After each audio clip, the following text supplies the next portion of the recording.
Contraagenda te vamos a estar contando la ruta del dinero verde, de dónde sale el dinero para las principales ONGs argentinas que vienen promoviendo el aborto en nuestro país. Y lo mismo, el mismo escenario si son de otros países, porque sabemos que nos ven desde España, desde Colombia, desde México, desde Ecuador, desde distintos países de Hispanoamérica. Bueno, el mismo escenario o muy similar ocurre o ha ocurrido o va a ocurrir en distintos lugares porque el esquema es el mismo. El esquema de los poderes transnacionales y el manual operativo de cómo instalar este tipo de legislaciones de acuerdo a la agenda de ellos es el mismo prácticamente en todos los países. ¿Quién está detrás? Bueno, principalmente la multinacional del aborto, Planned Parenthood. Dijimos, esta multinacional abortista cuenta 46.000 sucursales, más que McDonald's en el mundo, más clínicas que sucursales tiene McDonald's. Fíjense la envergadura de esta multinacional de servicios abortivos, como lo denominan, temática bastante polémica, bastante triste y delicada, pero que debíamos abordar también para contar nuevamente quiénes son los que están detrás. Siempre la pregunta que subyace a nuestros planteos es seguir la ruta del dinero, seguir la financiación para descubrir, tirando el piolín, quiénes son los que están intentando motorizar, los que están interesados en llevar adelante este tipo de agendas. Si buscamos la financiación, que ahora la vamos a ver con lujo de detalles, con los números, con los documentos, esto además es información chequeable. No es nada que tenga que ver con especulaciones conspirativas. Esto es información que ustedes mismos luego van a poder ver en los propios balances contables de la Planned Parenthood a nivel internacional. En el caso de la Argentina, lamentablemente podemos seguir este rastreo hasta el año 2016, porque a partir del 2017 y 2018 la Planned Parenthood dejó de informar específicamente cuánto dinero destina a cada ONG, pero sabiendo cómo era el trayecto que se venía realizando, efectivamente podemos ahí sí deducir que esta financiación continúa y continuará e incluso se ha incrementado, porque en general los fondos, si uno va siguiendo estas ONG, van incluso incrementándolos. Así que vamos ya a ver con cuánto han financiado a las principales ONGs en la Argentina. Vamos a empezar con Casa Fusa. Casa Fusa, que vendría a ser una especie de sucursal o proto sucursal a desarrollarse una vez que ellos logren, dentro de sus intenciones, legalizar el aborto, poder ofrecer estos servicios abortivos en nuestro país. Bueno, Casa Fusa recibió 3.500.000 dólares, 3.502.960 más precisamente. Católicas por el Derecho a Decidir, esta ONG con este nombre rarísimo, pensado específicamente para confundir a los fieles católicos, poder llevarlos a creer que la doctrina católica es compatible con el aborto, cuando toda la doctrina social de la Iglesia históricamente ha condenado el aborto y lo seguirá haciendo. Católicas por el Derecho a Decidir, un nombre además ficticio que no tiene ninguna relación con ninguna entidad realmente católica y que por ejemplo en países como Brasil ya la propia Corte Suprema le ha impedido usar ese nombre por llevar a la confusión. Algo así como si una ONG que se dice o que se diga vegana estuviera promoviendo los asados de carne, ¿no? Bueno, sería una contradictio in terminis, sería visto como un absurdo. Bueno, esta ONG existe con este nombre, Católicas por el Derecho a Decidir. ¿Cuánto recibió? Solamente hasta el año 2016 y solamente de la IPPF, de la Planned Parenthood, 744.015 dólares. Todo esto, bueno, multipliquémoslo por, si quieren, 85 pesos, que es el dólar oficial en la Argentina al momento de filmar esta contraagenda. Sabemos que en la Argentina el peso se va devaluando día tras día, así que cuando se vea este material meses más tarde, la multiplicación va a dar un número mucho más abultado. Sedes, Centro de Estudio de Estado y Sociedad, recibió 190.000 dólares, 190.202 dólares. La Fundación Huésped de nuestro querido amigo el doctor Pedro Kahn, ¿cuánto ha recibido? Ellos ellos habían negado en el Congreso en el año 2018 recibir financiación de la Planned Parenthood, pero casualidad, aparecen en los registros de la propia Planned Parenthood recibiendo $84.000 hasta el 2016, ¿sí? Y esto obviamente estamos hablando siempre en blanco, es lo que se declara. Todas las sospechas indican que el dinero en negro siempre es muy superior a lo que se declara. Y esto lamentablemente pasa así en el comercio como también en lo que es el lobby político. Asociación Civil Pro Amnistía. Esto es Amnistía Internacional en su filial argentina. Si ustedes han prestado atención habrán visto cómo Amnesty International y Amnistía Internacional Argentina especialmente han hecho énfasis en la necesidad urgente, le dicen ellos, de legalizar el aborto. Y bueno, vemos que también han recibido dinero de la Planned Parenthood. ¿Cuánto? Alrededor de $100.000, ¿sí? $99.850, casi $100.000 hasta el 2016. Toda esta financiación continuó, pero es imposible por el momento acceder a esos datos. Se sabe que han multiplicado estas cifras porque todos los presupuestos en este tipo de ONG han venido, como dijimos, aumentando. A pesar de que Estados Unidos, esto hay que decirlo, durante la última administración de Trump recortó los fondos para este tipo de organizaciones promotoras del aborto. Sin embargo, esto se resuelve muy fácil a nivel global, del poder global. Si sale un financista, inmediatamente entra otro. Eso se vio, por ejemplo, en la OMS, en la Organización Mundial de la Salud. Cuando Trump retira los fondos, inmediatamente aparece Bill Gates con la Bill and Melinda Gates Foundation, aportando los fondos que faltaban. Lo mismo ocurre acá entonces con IPPF y otras organizaciones multinacionales. Otras ONGs argentinas que han recibido financiación, en este caso menos de $100.000, tenemos a el Fondo de Mujeres del Sur, siempre amparándose en supuestos derechos de la mujer, en supuestos movimientos feministas de defensa de la mujer. Pero esto vamos a ver también después.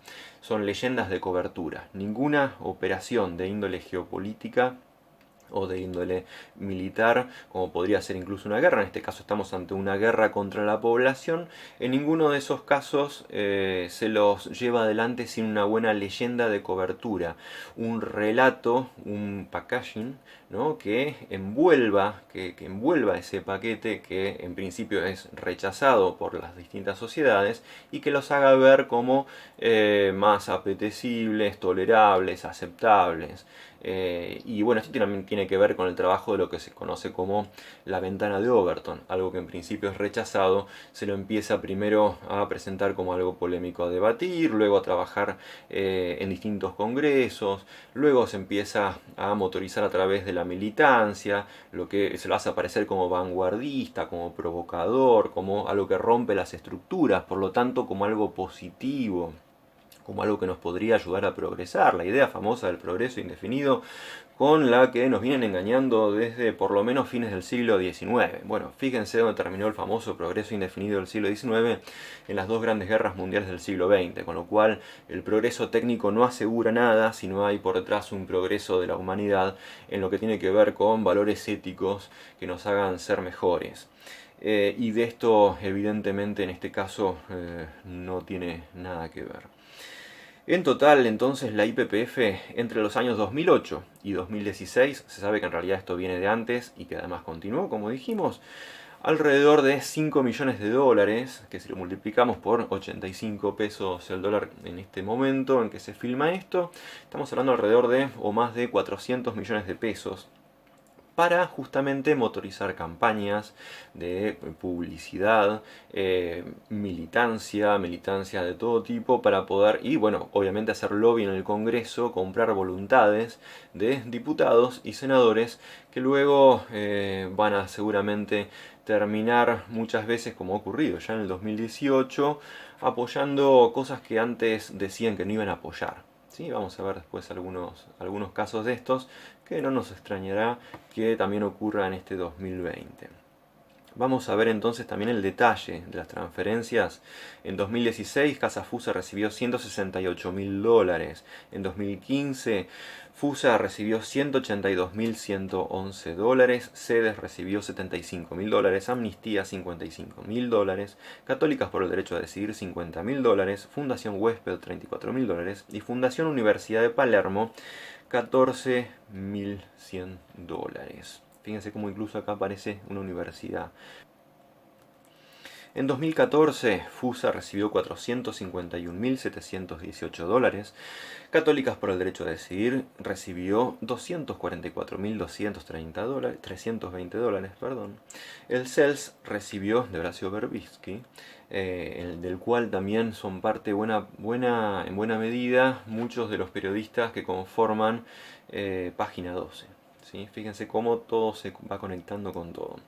El CELS recibió 32.500. Hay que decirlo acá, el CELS, la principal financiación no viene de parte de la IPPF, sino de la Open Society Foundations de George Soros y de la Fundación Ford, ambas entidades ligadas a la CIA, a los servicios de inteligencia norteamericanos. En 2013, Casa Fusa recibió $942.797 y Católicas por el Derecho a Decidir recibió de la IPPF $450.000. En 2012, Casa Fusa recibió $442.650, Fundación Mujeres del Sur $55.000. En 2011, Casa Fusa recibió $748.981, Católicas por el Derecho a Decidir $200.000. En 2010, Casa Fusa recibió $176.003. Recordemos que Casa Fusa es una de las principales aportantes de personas que supuestamente son especializadas y neutrales hablando en el Congreso de la Nación a favor del aborto. ¿Sí? Especialistas, dicen ellos, que no te dicen que son parte de Casa Fusa, hay que averiguarlo después por detrás. Sin embargo, la mayoría eran parte de esta entidad que, como venimos viendo, ha recibido toda esta cantidad enorme de dinero. Volvemos en 2010, entonces, Católicas por el Derecho a Decidir, $60.000, Fundación Mujeres del Sur, $20.000, Fundación Huésped de Pedro Can, $12.500. En 2009, Casa Fusa, $370.000, Fundación Huésped, $37.500, Católicas por el Derecho a Decidir, $43.219. En 2008, Católicas por el Derecho a Decidir, $145.523, FEIM, $23.150, Casa Fusa, $20.700. FEIM, esto es interesante, voy a hacer una breve acotación. Su responsable, que es Mabel Bianco, también una de las promotoras de reescribir la Constitución Nacional Argentina en lenguaje inclusivo. ¿Sí? Lo mismo ya se ha intentado, por ejemplo, en España. Esto es muy común. Lo que se intenta o lo que se realiza en España, casi como un laboratorio, luego se va aplicando en distintos países hispanoamericanos. Casa Fusa en el año 2008 recibió $20.700, Cedes recibió $46.985 y Centro de Estudios Sociales y Políticos $5.667. Bueno, ahí casi les dieron las monedas. Lo que les quedaba en el fondo de la olla IPPF se lo dieron al Centro de Estudios Sociales y Políticos. Ahora, podríamos preguntarnos a su vez quiénes financian a esta IPPF, esta multinacional, de dónde surge, con qué dinero se mueve en el mundo. Bueno, aquí aparecen la crema del poder financiero internacional y de los servicios de inteligencia camuflados en pantallas de ONGs.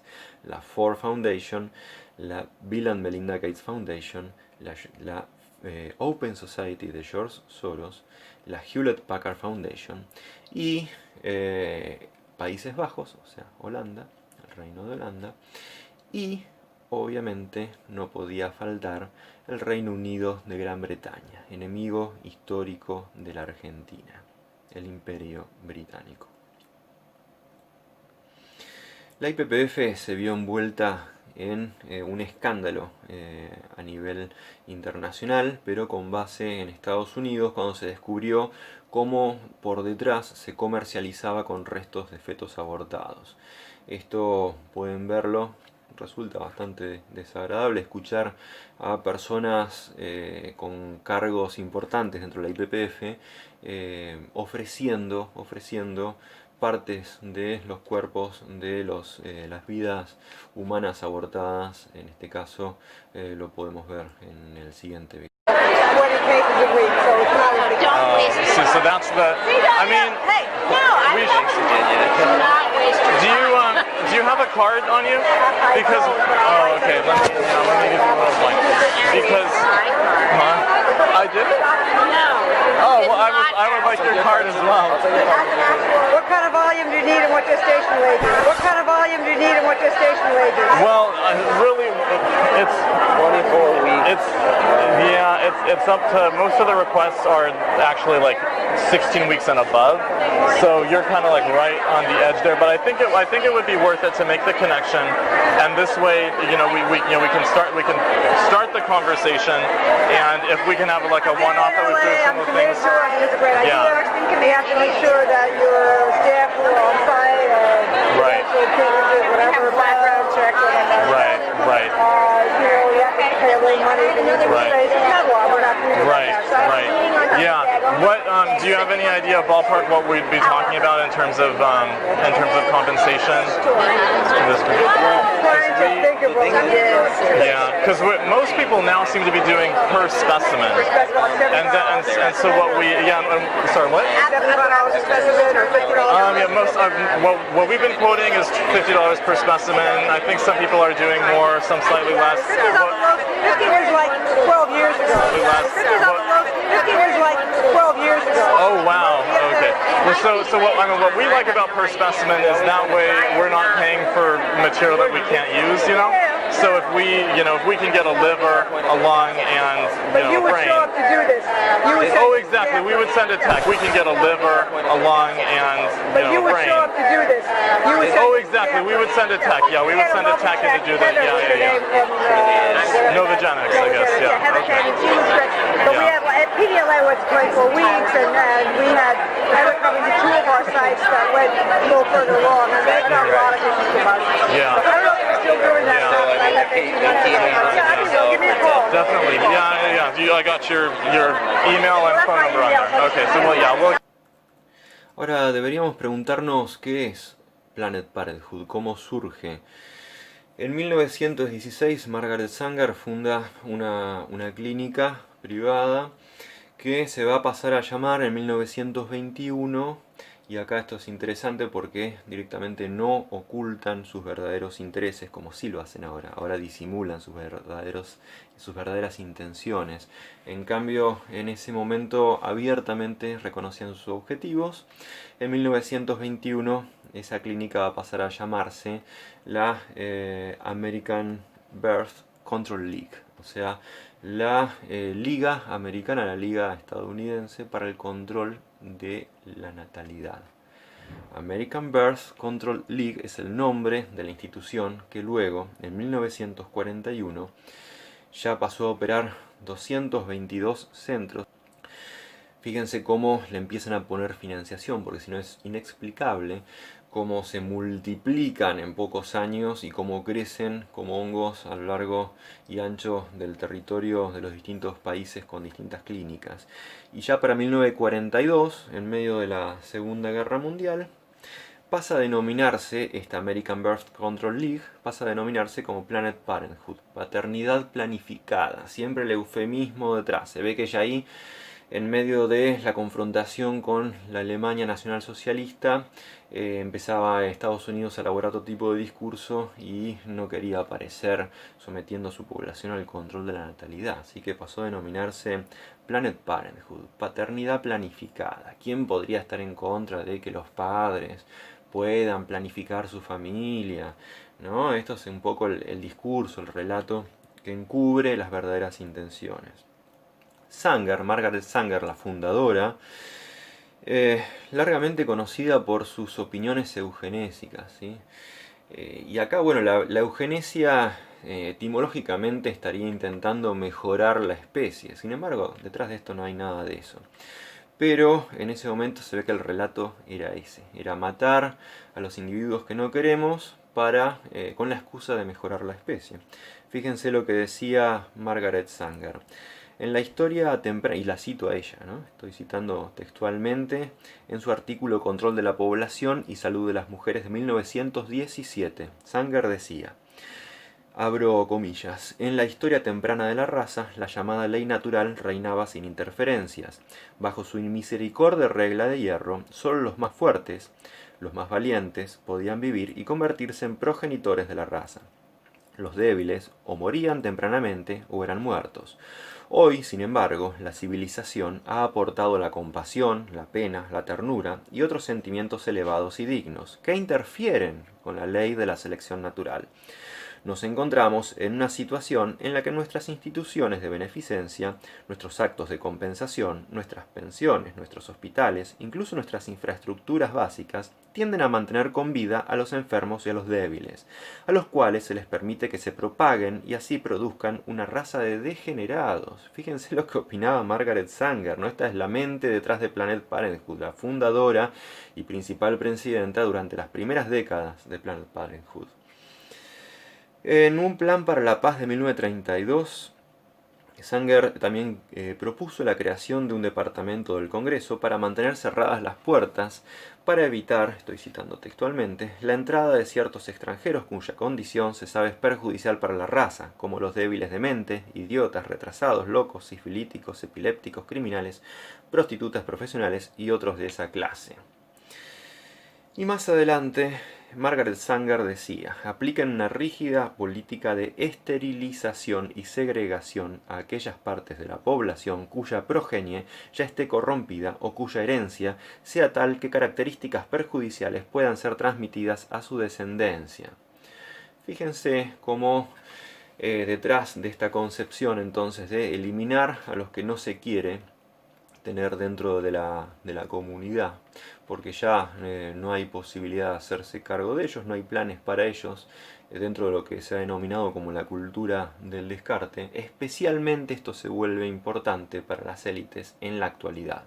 En el momento de transición hacia lo que tiene que ver con el próximo tecnoparadigma, lo que diría Daniel Sturin, el próximo paradigma tecnológico de la robotización, la inteligencia artificial, donde todos los procesos de producción pasan a ser llevados adelante sin trabajo humano. El trabajo humano que era necesario, estos millones de mano de obra que eran necesarios en el modelo industrial, en este modelo ya postindustrial, transindustrial, ya no va a ser necesario. Ya miles de millones de personas en el mundo no son para nada necesarios para la élite mundial. Por lo tanto, hay que lograr descartar para ellos a esa población. ¿Cómo lo pueden hacer? Bueno, puede ser o a través de guerras, o a través de guerras bacteriológicas, o a través de mecanismos de reducción de la tasa de natalidad. Y esto se lo consigue a través de la guerra cultural, psicológica y económica. En países en los cuales la producción es obligada a cada vez sufrir cada vez más recortes, más ajustes, más formas de achicar todo lo que tiene que ver con la fuerza productiva, menos industrias, menos trabajo. Por un lado, eso genera menos expectativas de las personas, menos proyectos de vida en las personas, menos proyectos de familia. La familia como estructura también es sistemáticamente atacado por todas las redes comunicacionales y de producción simbólica. Estamos hablando de Netflix, de Hollywood, de todo el sistema de series y películas con las que nos bombardean permanentemente.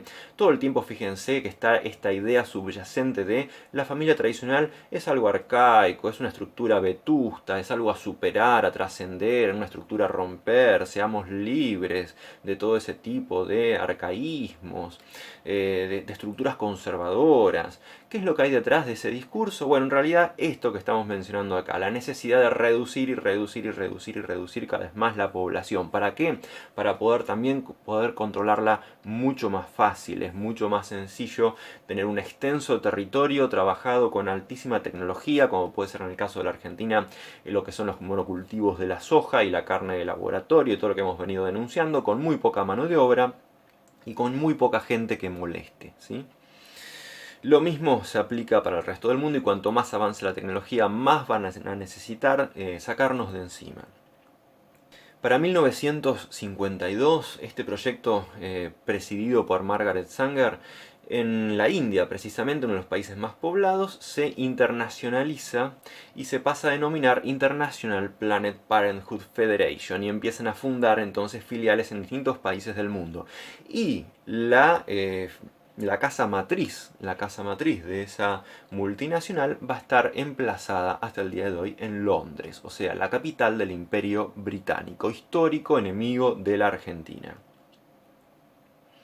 Para 1966, la Planned Parenthood se encargó de otorgarle premios a quienes eran sus principales financistas, entre ellos John David Rockefeller III.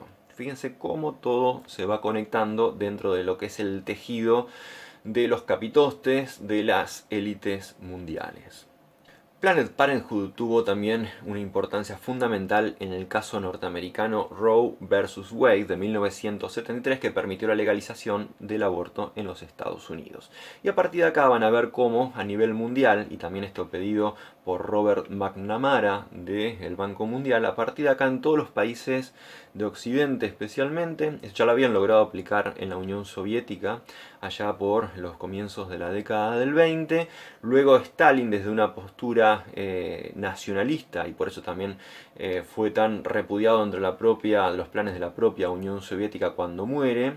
Stalin prohíbe el aborto que había previamente legalizado Lenin, porque justamente lo prohíbe por motivos demográficos. El objetivo era evidentemente ir de a poco destruyendo la Unión Soviética, culturalmente, destruyendo su religión, sus tradiciones, y por último también a nivel de lo que es la biopolítica, la reproducción en este caso del propio pueblo soviético, introduciendo de a poco este tipo de experimentos sociales de ingeniería social. Bueno, todo esto lo revierte Stalin cuando muere. A los pocos años vuelven a legalizar el aborto en la Unión Soviética. Fue el primer país, de hecho.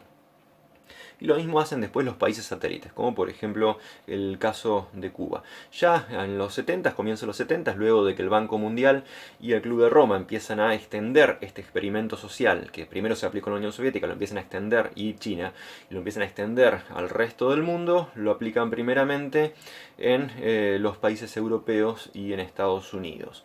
Y queda, a partir de ahí, poder instrumentarse en los países latinos, faltaba España, y también lo que era toda América, Hispanoamérica, ¿no? Todos los países hispanoamericanos, que por la fuerte presencia de la Iglesia Católica no se lo podía aplicar. De ahí en más, ellos recurren a distintas formas de ir cercenando esos principios de dignidad de la vida desde la concepción a través de distintos recursos legales, culturales y políticos.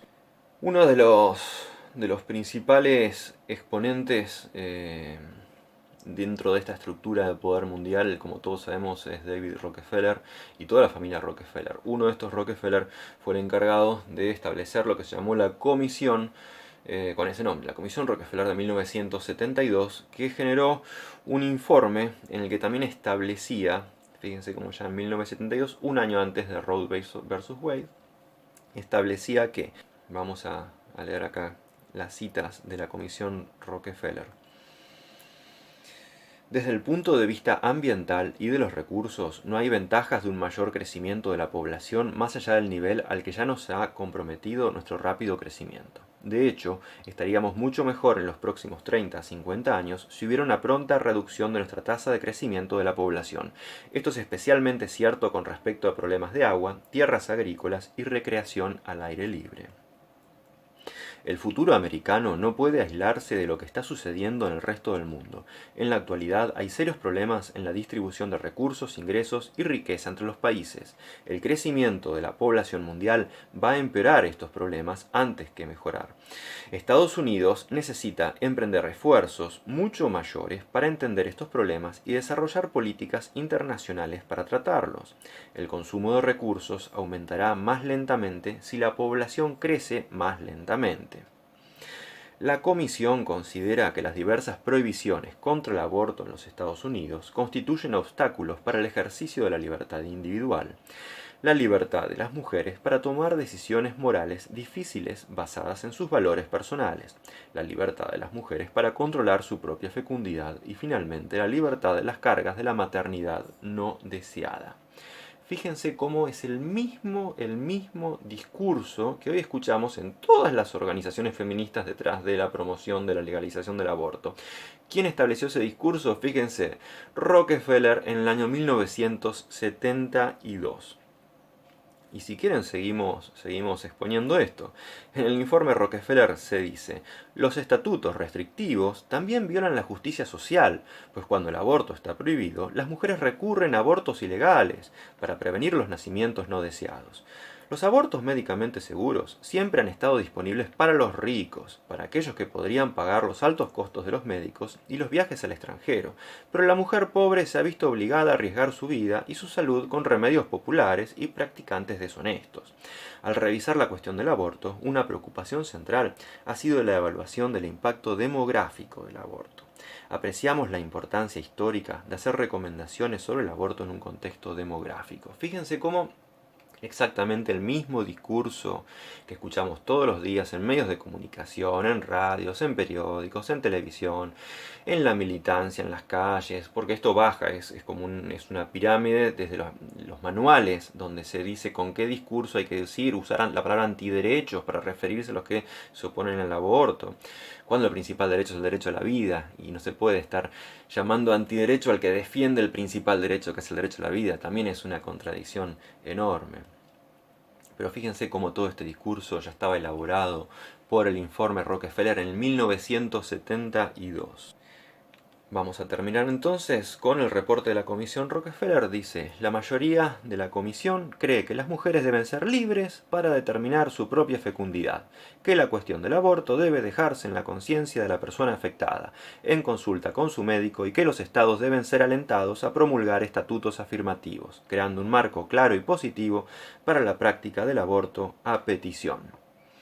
Así que fíjense cómo qué revolucionaria que es toda la militancia que sale a las calles, que se rasga las vestiduras por las mujeres pobres, cuando todas las encuestas lo que justamente muestran es que es justo lo contrario. Las mujeres pobres están masivamente en contra de legalizar el aborto, y son las clases medias y medias altas las que sí salen a las calles a pedir por esta práctica, porque esta práctica sea legal. Y junto a esto hay una mentira que se ha venido repitiendo tanto en el Congreso Nacional como en los medios de comunicación. El propio presidente de la Argentina, Alberto Fernández, la ha reiterado en diversas ocasiones, que es que legalizando el aborto se va a reducir la cantidad de abortos. Pero ahora nadie piensa... Esto sería un hecho insólito, primera vez en la historia que algo que se legaliza desciende su consumo. A ver, ¿ustedes se imaginan que si se legalizara alguna droga, su consumo va a descender? O sea, si se vendiera libremente en los kioscos, en farmacias, el consumo fuera a descender. ¿Pero en qué cabeza cabe este razonamiento? Es obvio que no. Cualquier cosa que está restringida, limitada, obviamente genera un mercado negro, pero ese mercado negro termina teniendo menos cantidad de consumidores por justamente la dificultad que se le genera a ese consumidor a poder lograr a consumir ese producto, a alcanzar ese producto.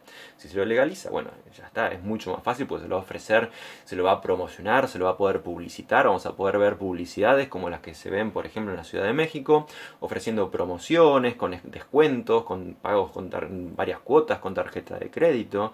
Toda esta maraña publicitaria obviamente incentiva este tipo de práctica. Sería imposible y además se lo ofrece gratuitamente. Imagínense qué razonamiento, algo que en principio está prohibido, está perseguido, está mal visto. Con la legalización obviamente se iría naturalizando, ¿no? Pero digo, hoy en día... por algunos resquicios de ética que todavía quedan en nuestra comunidad, está mal visto, está mal visto.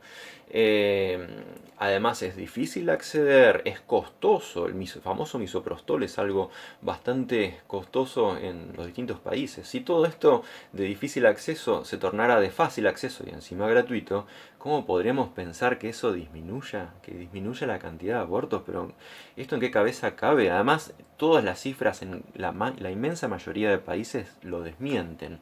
Y así lo vamos a ver. Esto ocurrió de esta manera en Uruguay, donde inmediatamente luego de legalizarse, el aborto aumentó primeramente en un 20%, luego sobre ese 20% que había aumentado vuelve a aumentar un 9%, luego vuelve a aumentar un 3,8%, o sea, fíjense cómo sigue aumentando hasta obviamente amesetarse. Llega a un punto que, bueno, cada sociedad tiene un determinado nivel de demanda de esta práctica, pero se estabiliza en una meseta muy superior, muy superior.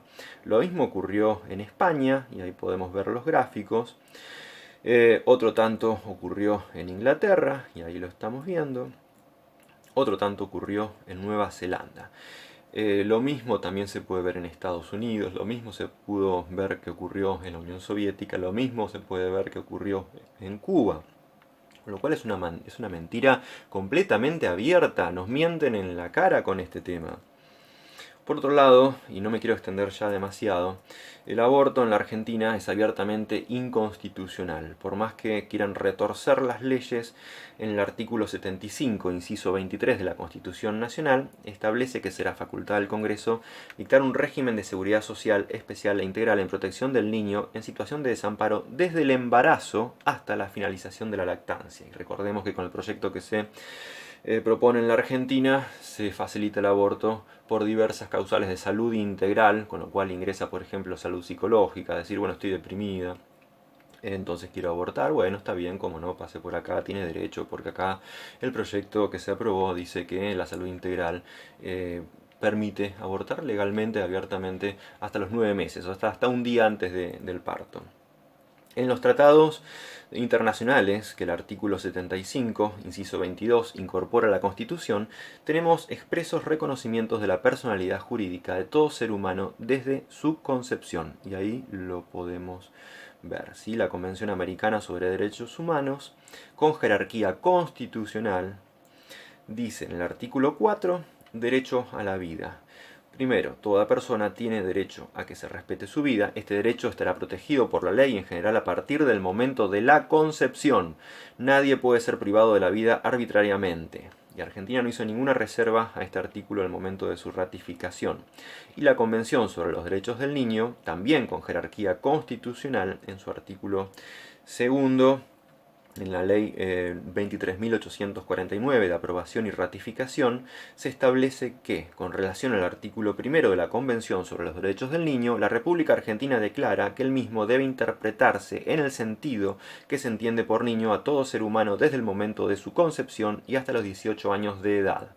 Así que bueno, como estamos viendo, también es abiertamente inconstitucional en Argentina. Otro argumento absolutamente falaz es la criminalización del aborto de nada ha servido. Bueno, primero hay que decir que no hay casos de mujeres presas en Argentina por abortar. O sea que esta criminalización en principio es con penas que no son de prisión efectiva. Y lo que sí habría que, obviamente, perseguir con la ley y con el sistema penal es aquellos que realizan las prácticas abortivas en las diversas clínicas que se realiza esto de manera ilegal. Ahora, que el argumento sea que como se realiza igual y como no ha servido la penalización, entonces lo legalizamos, eso es un absurdo absoluto. Entonces, cualquier crimen debería ser legalizado, legalicemos entonces el asesinato, el robo, la violación, el secuestro. Si total se sigue cometiendo, se comete igual todos los días, entonces ¿cómo no lo legalizamos?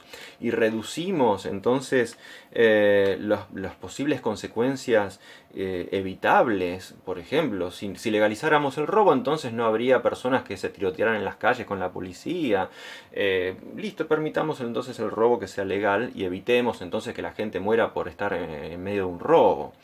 Por ejemplo, ¿no? O los secuestros o tantas otras situaciones que están penalizadas. No puede ser jamás un argumento que porque igual se produce, porque igual se realiza, entonces hay que legalizar.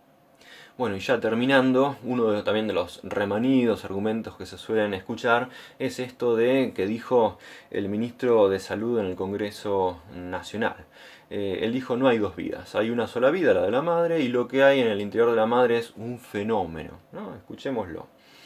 Pero reitero, no es eso lo que se trata de vida. Acá no hay dos vidas, como dicen algunos.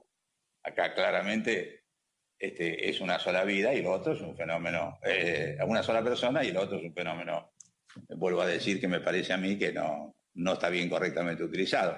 Si no fuera así, estaríamos ante el mayor genocidio universal. Es un fenómeno, dijo el ministro. O sea, O sea, ni siquiera lo logró definir. Fíjense lo preparado que fue el ministro del Congreso, que no supo definir a la vida humana que está en el vientre materno y que lo describe así, de esa manera, cualquier tratado de embriología. La propia biología ha ido avanzando con respecto al tiempo en el que se establecieron las leyes contra el aborto allá por 1920 en la Argentina, y por supuesto que avanzó muchísimo más el conocimiento de la biología con la época de la Edad Media, que fue lo que citó Alberto Fernández cuando fue al Vaticano e intentó supuestamente, según él, discutir allí con algunos de los representantes del Vaticano, diciendo que Santo Tomás de Aquino consideraba que el alma ingresaba al cuerpo no sé en qué semana. Bueno, pero a ver, esas eran planteos que se hacían en esa época, en la etapa medieval, con los conocimientos de la biología de esa época. Hoy sabemos a ciencia cierta que hay una vida humana autónoma, con un desarrollo autónomo, no independiente, porque tampoco los bebés recién nacidos son independientes, son autónomos del cuerpo de su madre para poder alimentarse, para poder recibir cariño, y si no, es sabido que esos bebés mueren. Con lo cual, independiente no somos ninguno de nosotros, todos somos interdependientes. Ahora, sí hay vida autónoma, hay un desarrollo autónomo de la genética dentro de ese ser que se va conformando, ¿sí? Hay un ADN propio, no es el cuerpo de la madre, no es mi cuerpo, mi decisión, que por otro lado habrá que ver cómo lo compatibilizan ahora con aceptar masivamente la vacunación por parte del Estado. Como ahí sí, no importa si mi cuerpo es mi decisión, y si es obligatorio, vale el argumento de la pandemia. Sin embargo, acá sí, se habla del cuerpo propio cuando en realidad es el cuerpo de otro, con un ADN de otro y con la vida de otro. Por lo tanto, jamás se puede usar un derecho individual, como puede ser, bueno, esto interrumpe mis deseos de progreso en una profesión, en los estudios, porque esto me altera mis proyectos, mis planes de vida. Ese tipo de derechos individuales, que son muy valiosos y muy válidos, no pueden estar jamás por encima del derecho a la vida, que es el del cual emana todo el resto de los derechos, porque si no existe el derecho a la vida, ¿qué impide que los demás derechos puedan ser aplastados, ¿no? O sea, ¿qué impide que alguien mate a cualquier otro? ¿Qué impide que se desconecte el cuerpo de una persona que está sedada en una terapia intensiva? ¿Sí? Como también muchos argumentan, allí no hay un sistema nervioso consciente, no hay determinadas funciones vitales presentes. Entonces, bueno, podríamos matar libremente a cualquier persona que esté sedada en una terapia intensiva. Obviamente eso no se puede hacer, no estaría bien hacerlo, no sería correcto, sería antiético hacerlo. Sin embargo, bueno, los mismos agentes de la muerte que están detrás de esto, promoviendo la muerte de la vida humana en el vientre materno, deshumanizándonos completamente, también están promoviendo la legalización de la eutanasia. Son los mismos intereses que están por detrás. Y quiero terminar ya, para no hacer tan extenso este tema, con lo que afirmaba Henry Kissinger en 1974. Fíjense desde dónde se empieza a promover activamente, cómo el feminismo radicalizado hace de mano de obra barata, gratuita, de todo este tipo de poderes multinacionales. El memorando de estudio de seguridad nacional 200, MSSN 200, de Henry Kissinger en 1974, allí se afirma: donde sea, estoy citando textualmente, donde sea que una disminución de las presiones poblacionales por medio de menores tasas de natalidad puede incrementar las perspectivas de estabilidad, la política poblacional se convierte en relevante para el suministro de recursos y para los intereses económicos de los Estados Unidos.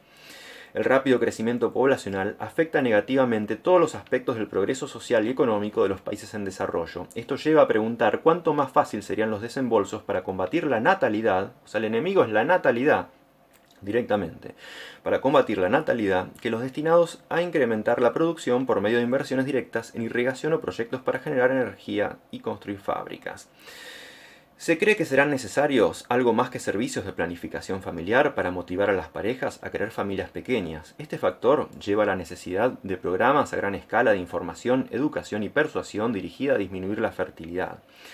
La economía de Estados Unidos requerirá abundantes y crecientes minerales extranjeros, especialmente de países menos desarrollados. Este hecho da mayor interés a Estados Unidos en la estabilidad política, económica y social de los países proveedores, donde quiera que una disminución de las presiones poblacionales, a través de la reducción de las tasas de natalidad, puede aumentar las posibilidades de dicha estabilidad, la política demográfica se hace relevante para los suministros de recursos y para los intereses económicos de los Estados Unidos. La ubicación de reservas conocidas de minerales de grado superior favorece la creciente dependencia de todas las regiones industrializadas en las importaciones procedentes de los países menos desarrollados.